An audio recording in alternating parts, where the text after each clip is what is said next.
crianças, tudo bem com vocês? E aí, como passaram a semana? A minha semana foi super legal. Hoje nós vamos falar mais um pouquinho sobre matriz ocidental. Mas a aula de hoje está muito especial, porque ela tem várias participações muito legais. Mas antes da gente começar, eu vou pedir para você separar lá o seu caderno, seu lápis, a sua caneta, seu material de anotação, para a gente poder começar a nossa aula de hoje, combinado? Então eu espero você pegar o seu material e aí a gente começa.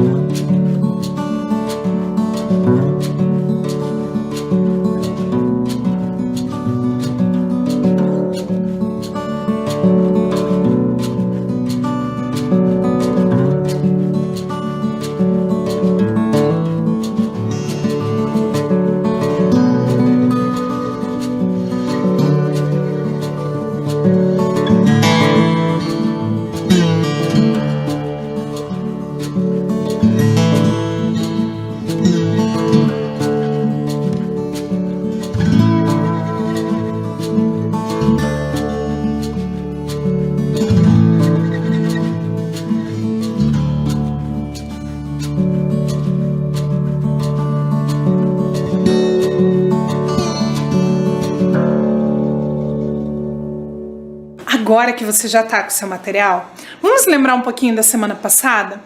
Na semana passada, nós vimos organizações religiosas protestantes e espíritas. Lembra que nós vimos ali um vídeo explicando pra gente como surgiu o protestantismo lá na Alemanha, né, que a Luísa contou pra gente, e depois o Jean contou pra gente como que surgiu o espiritismo, que Allan Kardec decodificou ali os textos e trouxe toda essa informação para nós. E a sua tarefa da semana passada era como eu posso ajudar o próximo, o que eu posso fazer começando pela minha casa. E aí, o que você fez? O que você pensou que você poderia fazer para ajudar as pessoas que vivem aí com você na sua casa? Conseguiu ter uma ideia bacana? E como foi essa experiência? Fiquei bem curiosa para saber. Mas agora a gente vai começar a falar das nossas diferentes organizações religiosas ocidentais hoje. Realmente ocidentais. Hoje nós vamos falar mais um pouquinho sobre a matriz ocidental. A matriz ocidental tem uma variedade de organizações religiosas. Não dá para a gente falar de todas aqui na nossa aula, né? São muitas diferentes. Então, nós trouxemos algumas. Na semana passada, nós vimos a origem da Igreja Luterana e do Espiritismo. E hoje nós vamos ver mais 3 organizações religiosas. A primeira que a gente vai ver é o judaísmo. O judaísmo, ele é uma religião muito antiga e ela surgiu há muitos e muitos anos atrás com a história de uma pessoa. Um homem escolhido por Deus. E esse homem é então considerado o pai de uma grande nação. Ele que começou o judaísmo. E quem vem contar a história desse homem super importante para nós é a Mara Melnick. A Mara Melnick é uma contadora de histórias que faz parte da rede Super Curitiba. Ela tem um canal de contação de histórias e ela trabalha com várias histórias da Bíblia. Isso mesmo. Aí você deve estar pensando, mas professora, você falou que ia falar do judaísmo. A Bíblia não é o livro sagrado dos cristãos? É. Mas as histórias do Velho Testamento, como eu já comentei aqui em outras aulas, fazem parte também da Torá, que é o livro sagrado dos judeus. Então a Bíblia, em vários momentos, principalmente no Velho Testamento, vai falar muito sobre os judeus, vai contar muitas histórias sobre os judeus, porque foi do judaísmo que teve origem o cristianismo. Então a Mara vem contar pra gente um pouquinho da história desse homem que deu origem ao judaísmo. Presta atenção nesse vídeo que ela preparou pra gente.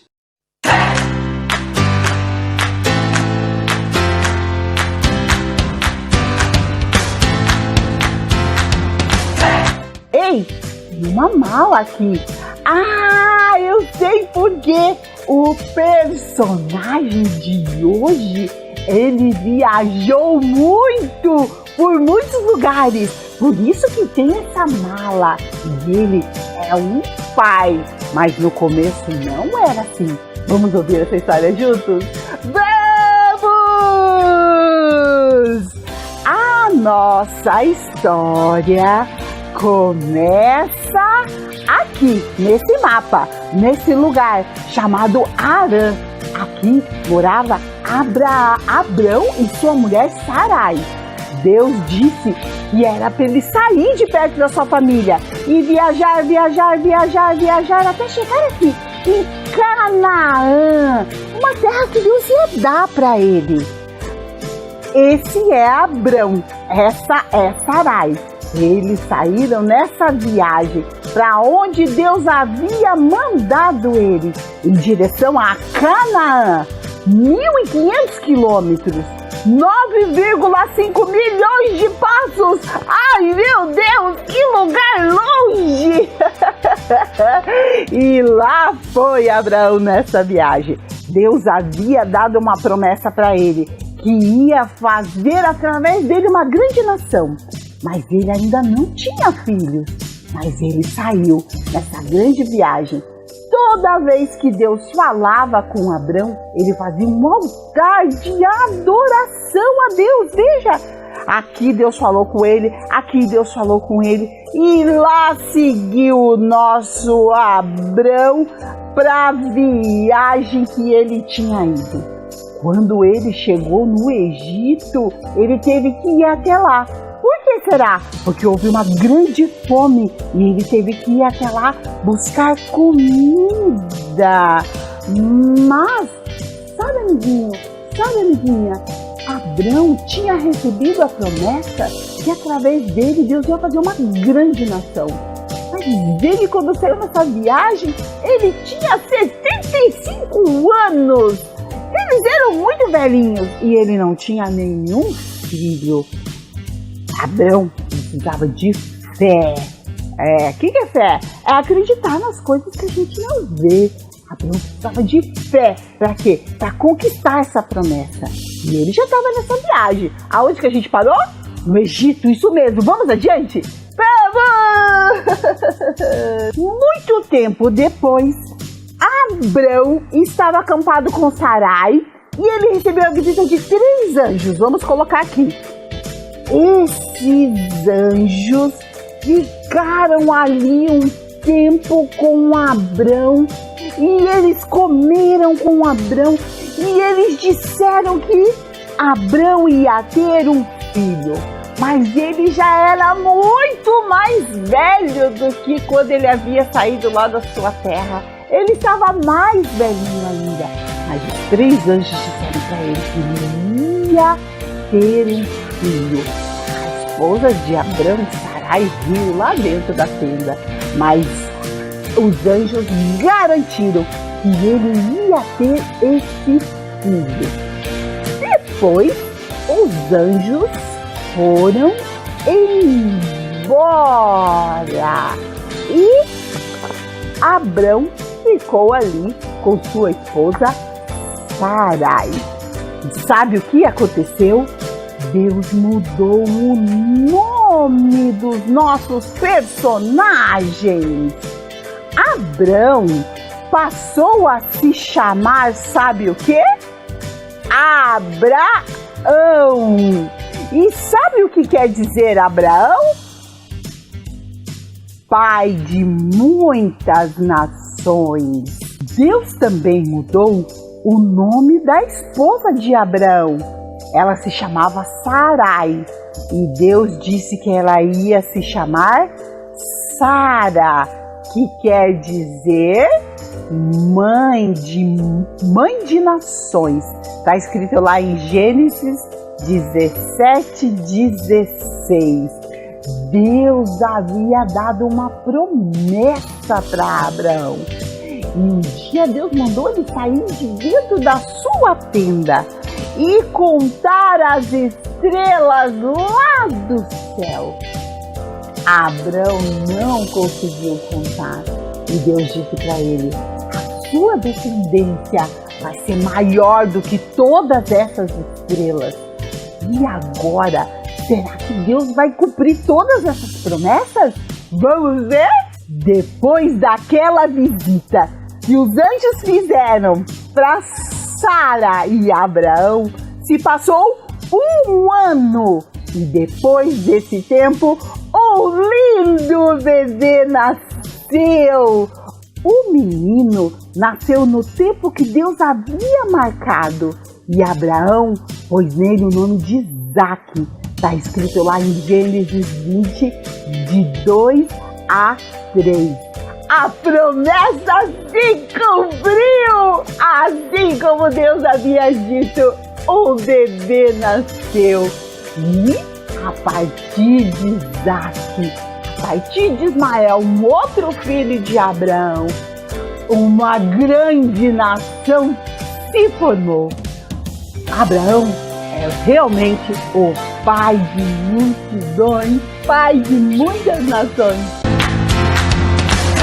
Então, a Mara tem esse programa Bíblia e Companhia e preparou com muito carinho esse vídeo contando a história de Abraão.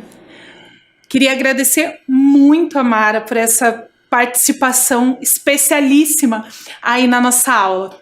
Ficou muito legal. Então, lá com Abraão, nasce o judaísmo. E o judaísmo cresceu muito ao longo dos anos. É uma religião que cresceu muito e que ela traz várias questões importantes para a gente pensar. É uma religião que cresceu e ela também fala de pessoas que nascem numa determinada região, né, que são os judeus de nascimento.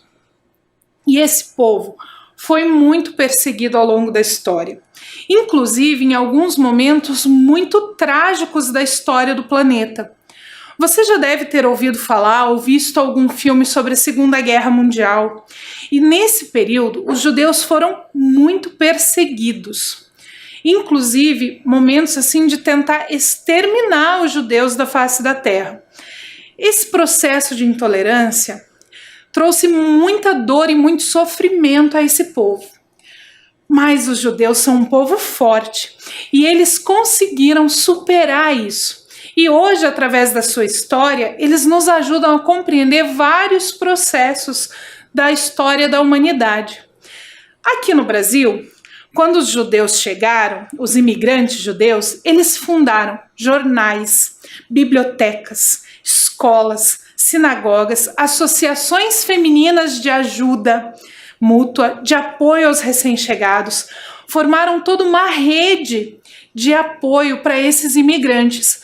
Mas essa rede de apoio, ela não ajudou só os imigrantes, acabou ajudando várias pessoas que já moravam aqui no Brasil ou que chegavam como imigrantes vindas de outros países.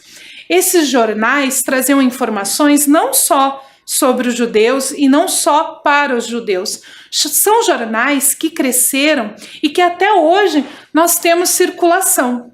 Então, todo esse conhecimento, toda essa organização ajudou não só os imigrantes judeus que estavam vindo para o Brasil, mas também ajudou no desenvolvimento das comunicações, né, da própria educação. Teve vários movimentos aí em que os judeus participaram e ajudaram na construção da nossa sociedade.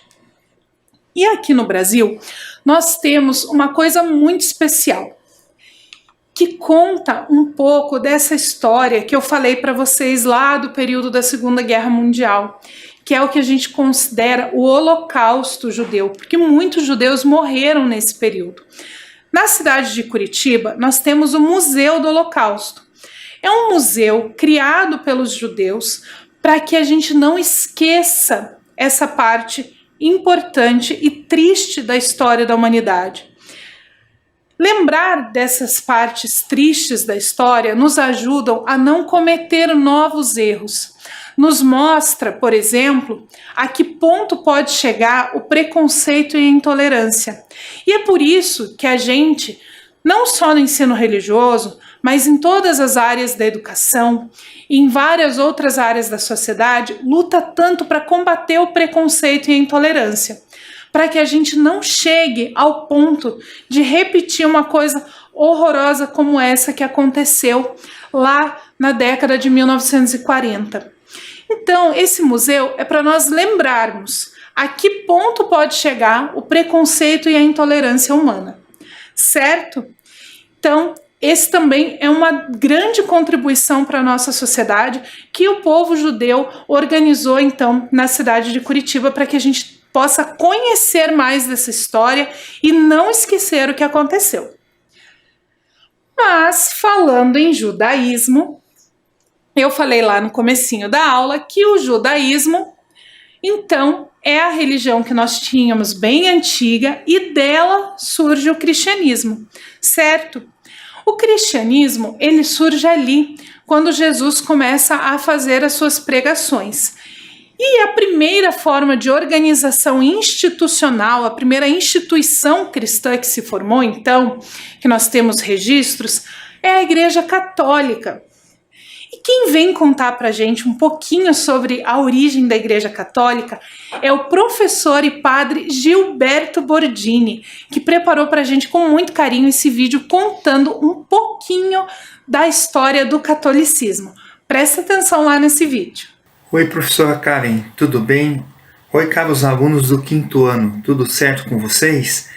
Eu sou o professor padre Gilberto Bordini, da Arquidiocese de Curitiba.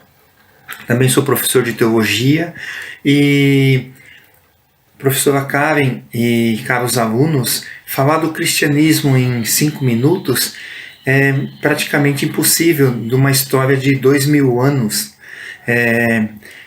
E eu vou procurar resumir rapidamente que o cristianismo surgiu da herança judaica. Deus que fez uma aliança com o seu povo, com os patriarcas, Abraão, Noé, depois Moisés, que foi regularizando o culto de amor a Deus, a partir dos 10 mandamentos, a partir de todas as celebrações que tinha o culto judaico. E claro que ficou aquela promessa de Deus para restaurar o homem, porque o homem cometeu um pecado, deu as costas para Deus pelo pecado original. Porque Deus criou o homem à sua imagem e semelhança, mas o homem se voltou contra Deus, como diz o Gênesis. Então Deus fez uma promessa de salvação, mandar o Messias. Deus manda Jesus Cristo. É Jesus Cristo que se encarna na nossa natureza para restaurar o homem. Um Deus feito homem que se encarna para nos salvar. Aí vem os relatos do Novo Testamento. O Novo Testamento relata as ações de Jesus Cristo. E depois, é claro, feitas também pelos 12 apóstolos, os discípulos de Jesus, que deram cabo à missão de espalhar essa boa nova, o Evangelho, a missão de Jesus Cristo. Podemos dizer em poucas palavras que é isso o cristianismo. Claro, o cristianismo virou religião do Estado depois, foi se estruturando, e depois a gente vê todo o conhecimento formado a partir da mensagem de Jesus Cristo, esse conhecimento formado a partir da catequese dos padres. E assim a igreja foi se desenvolvendo e chegando até os dias de hoje. Um abraço, professora Karen, um abraço aos alunos e qualquer coisa estou à disposição. Então, muito obrigada, professor e padre Gilberto, pela sua participação, por contar pra gente um pouquinho dessa história. E como o padre falou para nós ali, a história do catolicismo é muito grande para a gente colocar num vídeo tão pequenininho.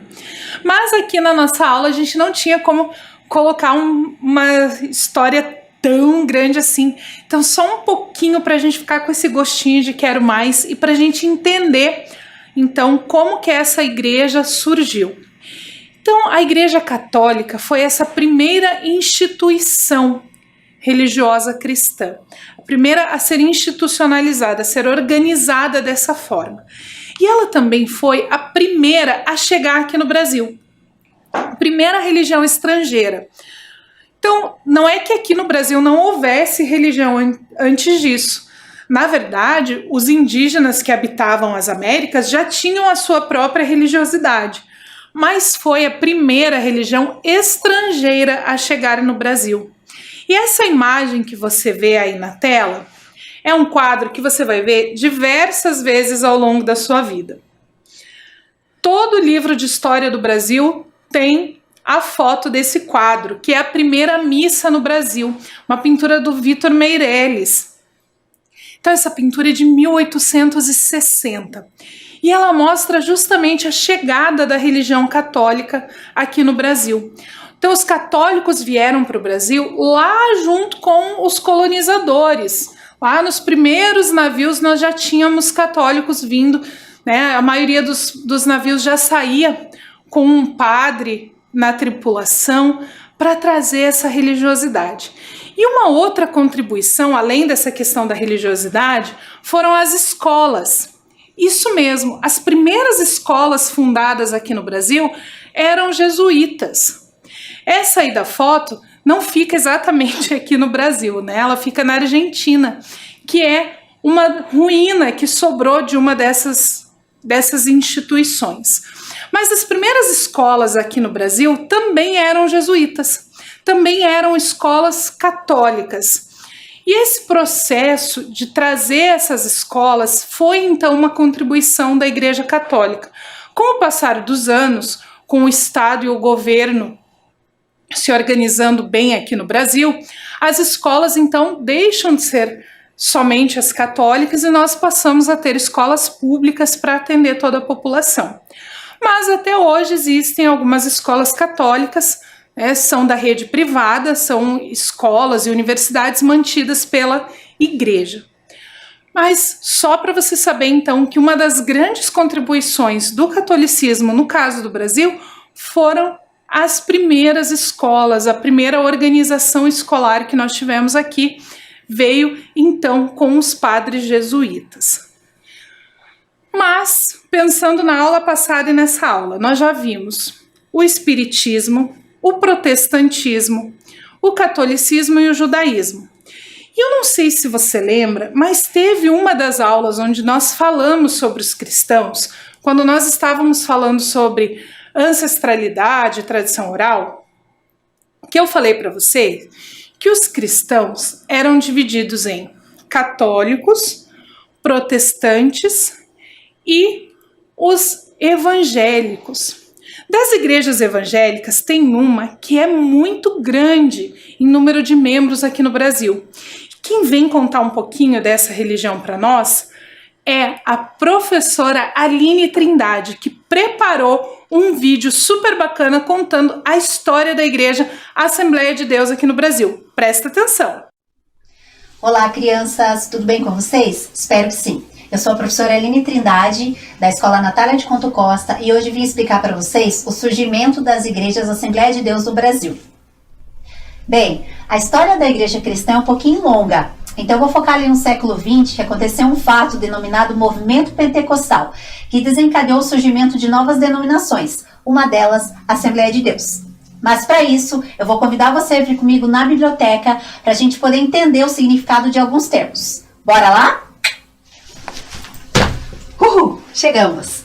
A palavra pentecostal deriva da palavra Pentecostes e ela tem vários significados. Eu vou explicar para vocês o significado que mais nos interessa neste momento.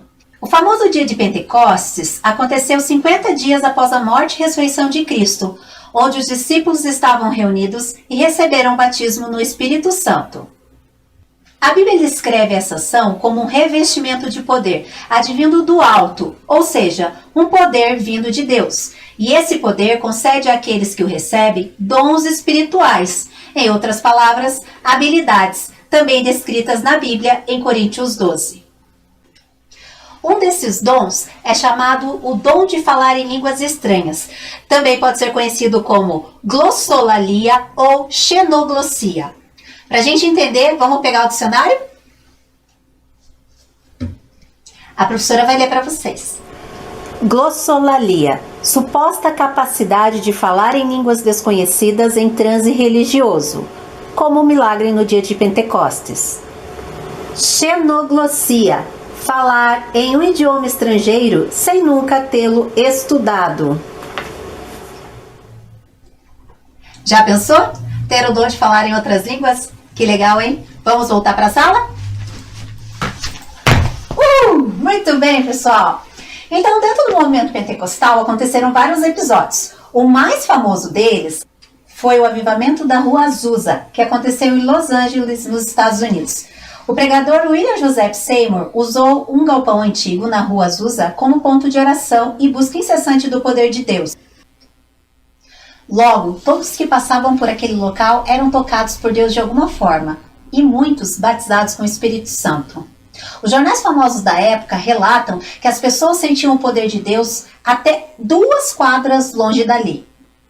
O galpão recebeu o nome de Missão Apostólica da Fé, e muitos vinham de lugares distantes para conhecê-lo, que ficou famosíssimo no mundo e desencadeou outras buscas e manifestações pentecostais, além da formação de novas congregações nos Estados Unidos, que, em 1914, uniram-se em uma só entidade pentecostal denominada Assembleia de Deus. Enquanto tudo isso acontecia no norte da América, aqui no Brasil estavam chegando os missionários suecos, Daniel Berg e Gunnar Wingren, em 1910, trazendo na bagagem suas experiências pessoais e a forte influência do movimento pentecostal. Assim, quase um ano depois, fundaram a Igreja Missão da Fé Apostólica, em Belém do Pará. Coincidência? Escuta essa então. Em janeiro de 1918, Gunnar Wingren registrou em cartório o nome da igreja como Assembleia de Deus. Seria outra coincidência? Não se sabe. Na verdade, não existe nenhum registro histórico ou qualquer documento que comprove a relação da igreja da Rua Azusa ou das Assembleias de Deus dos Estados Unidos com a igreja aqui, fundada pelos missionários suecos. Enfim, as igrejas da Assembleia de Deus no Brasil tiveram origem aqui mesmo no nosso país. Contudo, os 2 missionários suecos, antes de virem para cá, deram uma passadinha lá nos Estados Unidos. Inclusive, se conheceram em Chicago. Assim, trouxeram a nova doutrina advinda do movimento pentecostal. Sua pregação era bem simples. Jesus salva, cura e batiza com o Espírito Santo. As igrejas da Assembleia de Deus do Brasil estão em todos os estados hoje, inclusive no Distrito Federal. Além disso, possui polos missionários em todos os lugares pelo mundo. Hoje, a igreja estima que tem aproximadamente 22,5 milhões de membros. Aqui em Curitiba, temos a igreja sede, no centro, presidida pelo pastor Wagner Tadeu dos Santos Gabi. E é claro que não poderia deixar de fora o meu amado pastor, Luiz Fernando de Lima Soares, que responde pela congregação de Vila Sofia, no Boqueirão. Bom, é isso, pessoal. Gratidão pela oportunidade, um forte abraço e até a próxima.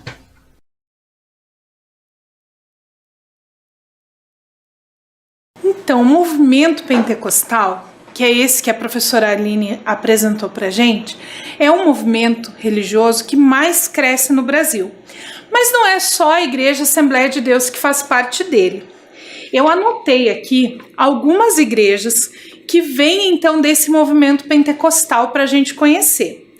São elas: a Congregação Cristã no Brasil, Assembleia de Deus, Missão Evangélica Pentecostal do Brasil, Igreja de Deus no Brasil, Igreja Evangélica Pentecostal Brasil para Cristo, Igreja Pentecostal Deus é Amor, Catedral da Bênção, Igreja Universal do Reino de Deus, Igreja Internacional da Graça de Deus, Igreja Mundial do Poder de Deus, a Igreja Bola de Neve, a Igreja Renascer em Cristo, entre outras. Então essas são algumas das igrejas que vêm desse movimento pentecostal, que é o movimento religioso que mais cresce no Brasil atualmente. Então ele teve um grande crescimento ali na década de 1980 e agora ele vem com uma nova onda de crescimento. E uma forma de difusão das ideias dessa religiosidade pentecostal é através das mídias. Então, é um movimento religioso que usa bastante de rádio, televisão, internet para difundir a sua religiosidade, as suas crenças e assim conquistar novos adeptos ou levar essa palavra a pessoas que muitas vezes não têm condições de se deslocar até os templos. Então, esse movimento pentecostal, ele é um movimento que vem crescendo bastante, né? Vocês viram aí quantas igrejas fazem parte desse movimento pentecostal, como que elas se organizam, e elas vêm crescendo e trazendo também novos adeptos. Hoje, aqui no Brasil, a maioria da população segue alguma religião cristã. O cristianismo é uma das religiões mais representativas em território nacional.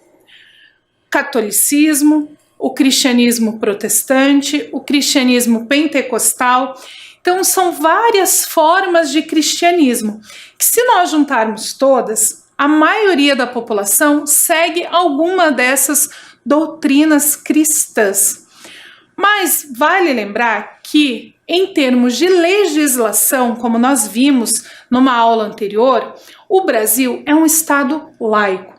E essas pessoas, então, têm o direito à liberdade de professar a sua fé e de acreditar naquilo que mais é representativo dentro da sua cultura, dentro da sua comunidade.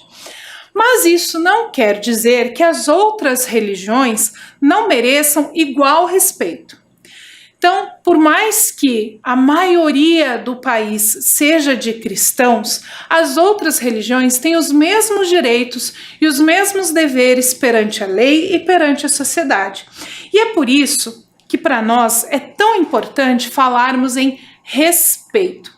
Nós já falamos isso em aulas anteriores, mas é sempre importante nós lembrarmos que o respeito é a principal forma de se relacionar com o próximo, seja ele cristão, seja ele judeu, seja ele espírita, candomblessista, umbandista, budista, muçulmano, enfim, são muitas formas de crença e todas elas merecem igual respeito e igual representatividade, têm os mesmos direitos e os mesmos deveres perante a legislação do país. Mas você já sabe disso, você já aprendeu isso nas aulas de ensino religioso e eu tenho certeza de que você sabe o quanto é importante respeitar o próximo. E chegou a hora da nossa leitura do dia. Hoje eu vou ler para você um pouquinho antes da nossa atividade, combinado? Na semana passada nós lemos a segunda parte da história do Avdijde. Eu não vou concluir a história do Avdijde porque ela é muito longa.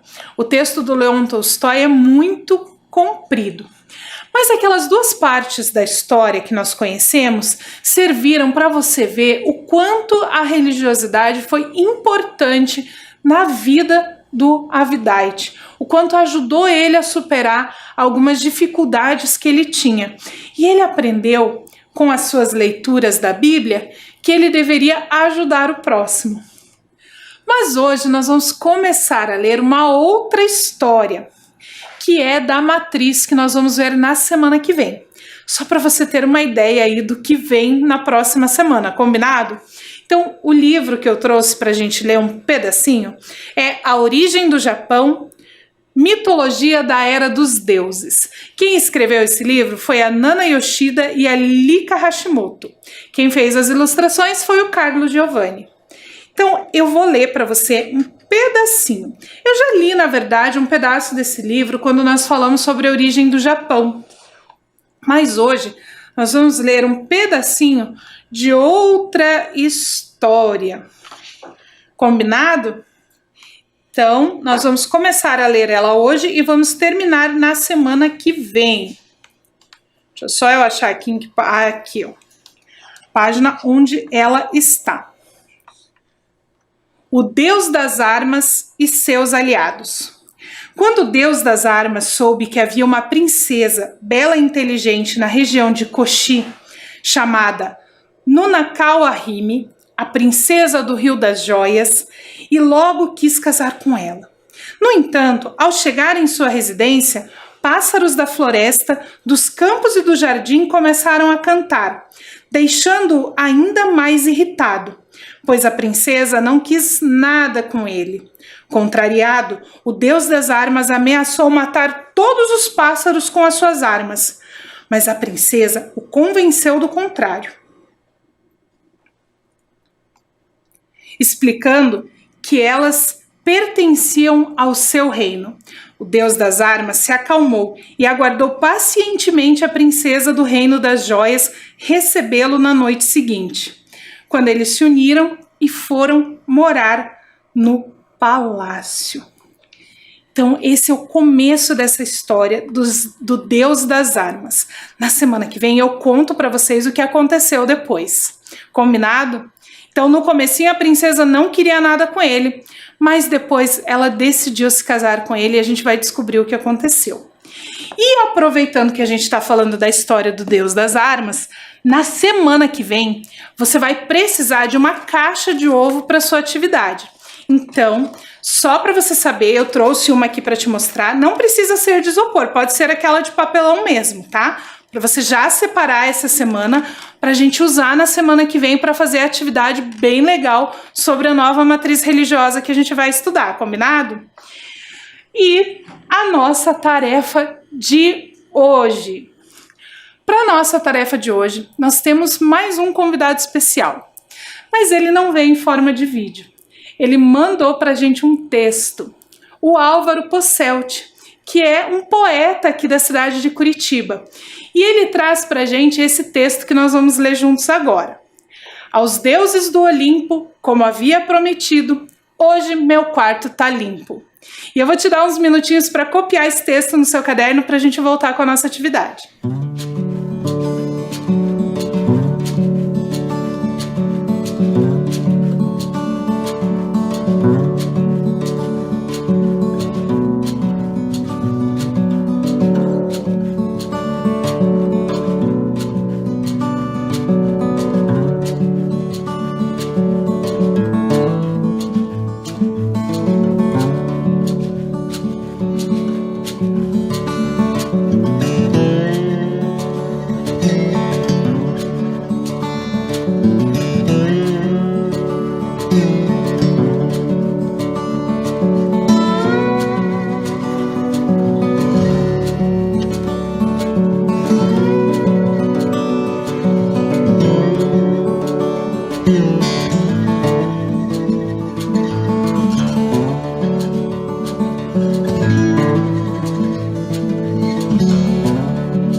Então, agora que você já copiou esse verso do Álvaro Posselt, o nome desse verso é Haikai. E eu trouxe aqui só uma explicação rapidinha para ler para você o que é o Haikai. O Haikai, também chamado de haiku, é um poema curto de origem japonesa. A palavra Haikai é formada de dois termos, hai, que é brincadeira, e kai, harmonia. Ou seja, representa um poema humorístico, uma brincadeira. Essa forma poética foi criada no século XVI e acabou se popularizando pelo mundo. Apesar de serem poemas curtos e objetivos, os haikais são poemas que possuem uma grande carga poética. Os escritores que escrevem os haikais são chamados de haikaístas.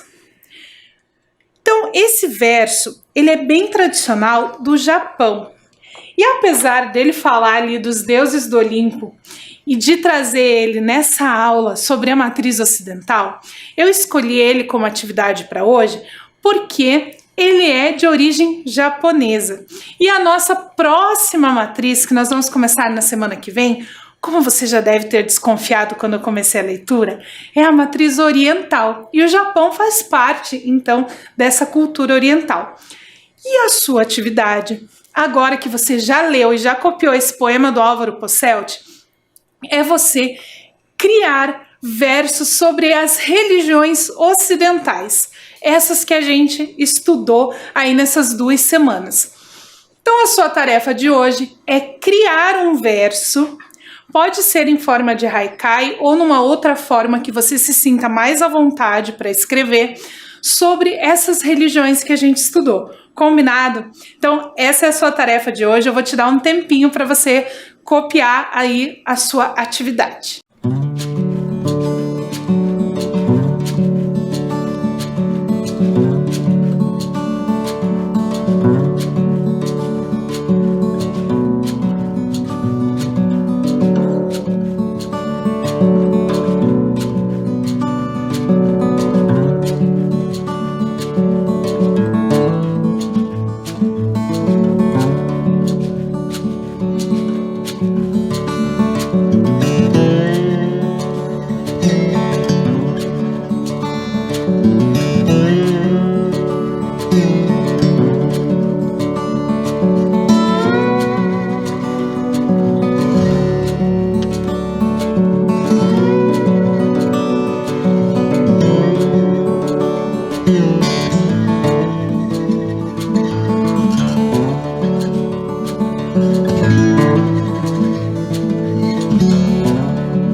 Eu tenho certeza que saiu um verso lindo aí, estou muito curiosa para conhecer os versos que vocês escreveram. Mas a nossa aula acaba por aqui. Nós aprendemos nas 2 últimas semanas sobre a matriz ocidental, sobre organizações religiosas que fazem parte da matriz ocidental. E na semana que vem a gente volta para falar sobre organizações religiosas de matriz oriental. Combinado? Então fiquem bem, lavem as mãos, tomem bastante água e nós voltamos na semana que vem com mais conhecimento e mais diversidade religiosa. Fiquem bem e até lá!